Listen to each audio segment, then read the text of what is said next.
Hello दोस्तों, welcome to my YouTube channel study to save life. मैं doctor Alka.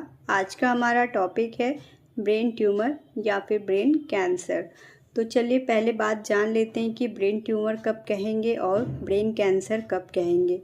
तो brain tumour से मतलब है कि ब्रेन के अंदर जो कोशिकाओं का एक समूह होता है वो अनियंत्रित रूप से बढ़ने लगता है, यानी कि उसमें अनियंत्रित रूप से ग्रोथ होने लगती है और यही ग्रोथ जो है आगे चलकर एक गांठ का रूप ले लेती है जिसे कहते हैं ट्यूमर।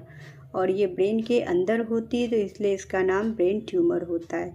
अब हर एक ट्यूमर या हर एक गांठ जो है कैंसर का कारण नहीं बनती है, यानी जो कैंसर का कारण बनती है उस ट्यूमर को क्या कहते हैं और उसकी पहचान क्या है तो जानते हैं। जो ट्यूमर या यानी कि जो भी गांठ है अनियंत्रित रूप से उसमें विभाजन होने लगता है उनकी कोशिकाओं में, और वो उसी जगह पे रह के ना और आगे वो बढ़ती जाती हैं, फैलती जाती हैं, तो ऐसे को कहते हैं कैंसर युक्त, यानी कि कैंसर युक्त गांठ होती है जिसको कहते हैं मैलिग्नेंट ट्यूमर, और ये कैंसर फैलाने का कारण बनती है, तो इसे ब्रेन कैंसर भी कह सकते हैं।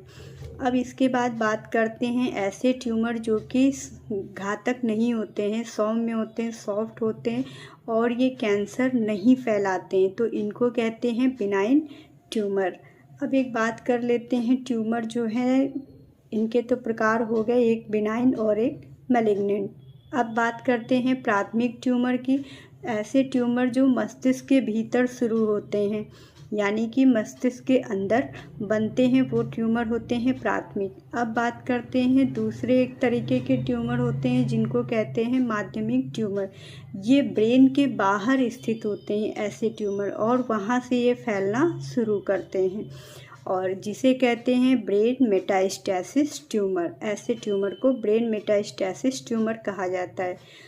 अब एक बात यहाँ पे बहुत ख़ास जानने वाली है कि सारे तरह के जो ब्रेन ट्यूमर होते हैं, हर ट्यूमर का आकार और वो ट्यूमर कहाँ पर है, ब्रेन में किस लोब में पाया जा रहा है, उस हिसाब से उसके लक्षण देखने को मिलते हैं।